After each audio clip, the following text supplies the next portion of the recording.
या देवी सर्वभूतेषु मां कात्यायनी रूपेण संस्थिता नमस्तस्यै नमस्तस्यै नमस्तस्यै नमो नमः। अर्थात हे माँ सर्वत्र विराजमान और कात्यायनी के रूप में प्रसिद्ध अम्बे, आपको मेरा बार बार प्रणाम है।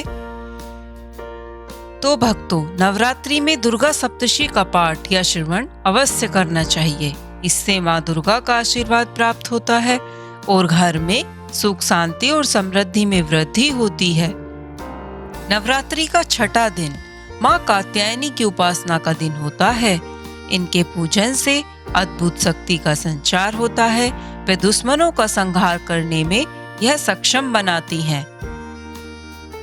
तो आइए शुरू करते हैं दुर्गा सप्तशी का छठा अध्याय। इस अध्याय में हम धूम्रलोचन वध के वर्णन की बात करेंगे। तो चलिए शुरू करते हैं। मैं सर्वगेश्वर भैरव के अंक में निवास करने वाली परमोत्कृष्ट पद्मावती देवी का चिंतन करता हूँ। वे नागराज के आसन पर बैठी हैं। नागों के फणों में सुशोभित होने वाली मणियों की विशाल माला से उनकी देहलता उद्दाशित हो रही है। सूर्य के समान उनका तेज है। 3 नेत्र उनकी शोभा बढ़ा रहे हैं। वे हाथों में माला, कुंभ, कपाल और कमल लिए हुए हैं तथा उनके मस्तक में अर्धचंद्र का मुकुट सुशोभित है। ऋषि कहते हैं, देवी का यह कथन सुनकर दूत को बड़ा अमर्ष हुआ और उसने दैत्यराज के पास जाकर सब समाचार विस्तार पूर्वक कह सुनाया। दूत के उस वचन को सुनकर दैत्यराज कुपित हो उठा और दैत्य सेनापति धूम्रलोचन से बोला, धूम्रलोचन, तुम शीघ्र अपनी सेना साथ लेकर जाओ और उस दुष्टा के केस पकड़कर घसीटते हुए उसे बलपूर्वक यहाँ ले आओ। उसकी रक्षा करने के लिए यदि कोई दूसरा खड़ा हो तो वह देवता, यक्ष अथवा गंधर्व ही क्यों ना हो, उसे अवश्य मार डालना। ऋषि कहते हैं, शुंभ के इस प्रकार आज्ञा देने पर वह धूम्रलोचन दैत्य 60,000 असुरों की सेना को साथ लेकर वहां से तुरंत चल दिया।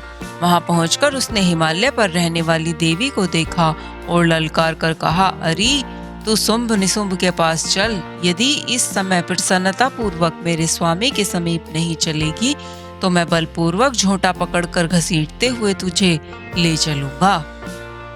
देवी बोली, तुमने दैत्यों के राजा ने भेजा है। तुम स्वयं भी बलवान हो और तुम्हारे साथ विशाल सेना भी है। ऐसी दशा में यदि मुझे बलपूर्वक ले चलोगे तो मैं तुम्हारा क्या कर सकती हूँ। ऋषि कहते हैं, देवी के यो कहने पर असुर धूम्रलोचन उनकी ओर दौड़ा। तब अंबिका ने हूँ शब्द के उच्चारण मात्र से उसे भस्म कर दिया। फिर तो क्रोध में भरी हुई दैत्यों की विशाल सेना और अंबिका एक दूसरे पर तीखे सहायकों, शक्तियों तथा फरसों की वर्षा करने लगे। इतने में देवी का वाहन सिंह क्रोध में भरकर भयंकर गर्जना करके गर्दन के बालों को हिलाता हुआ असुरों की सेना में कूद पड़ा। उसने कुछ दैत्यों को पंजों से मारा, कितनों को अपने जबड़ों से और कितने ही महादैत्यों को पटककर ओट की डाढ़ों से घायल करके मार डाला। उस सिंह ने अपने नखों से कितनों के पेट फाड़ डाले और थप्पड़ मारकर कितनों के सिर धड़ से अलग कर दिए। कितनों की भुजाएं और मस्तक काट डाले तथा अपनी गर्दन के बाल हिलाते हुए उसने दूसरे दैत्यों के पेट फाड़कर उनका रक्त चूस लिया।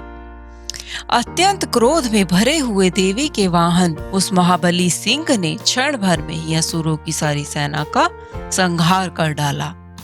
शुंभ ने जब सुना कि देवी ने धूम्रलोचन असुर को मार डाला तथा उसके सिंह ने सारी सेना का सफाया कर डाला, तब उस दैत्यराज को बड़ा क्रोध हुआ।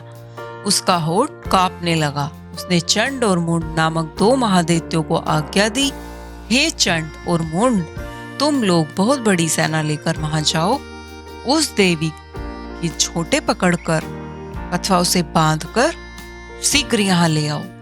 यदि इस प्रकार उसमें लाने में संदेह हो तो युद्ध में सब प्रकार के अस्त्र शस्त्रों तथा समस्त आसुरी सेना का प्रयोग करके उसकी हत्या कर डालना। उस दुष्टा की हत्या होने से तथा सिंह के भी मारे जाने पर उस अंबिका को बांधकर साथ ले शीघ्र ही लौट आना। इस प्रकार श्री मार्कंडेय पुराण में सावर्णिक मनवंतरी की कथा के अंतर्गत देवी महात्म्य में धूम्रलोचन वध नामक छठा अध्याय पूरा हुआ। तो धन्यवाद दोस्तों, कैसा लगा आपको हमारा छठा अध्याय? अगर आपको ये वीडियो पसंद आई हो तो वीडियो को लाइक करें, शेयर करें और हमारे चैनल को सब्सक्राइब करें। मिलते हैं एक और नए अध्याय में, तब तक के लिए धन्यवाद।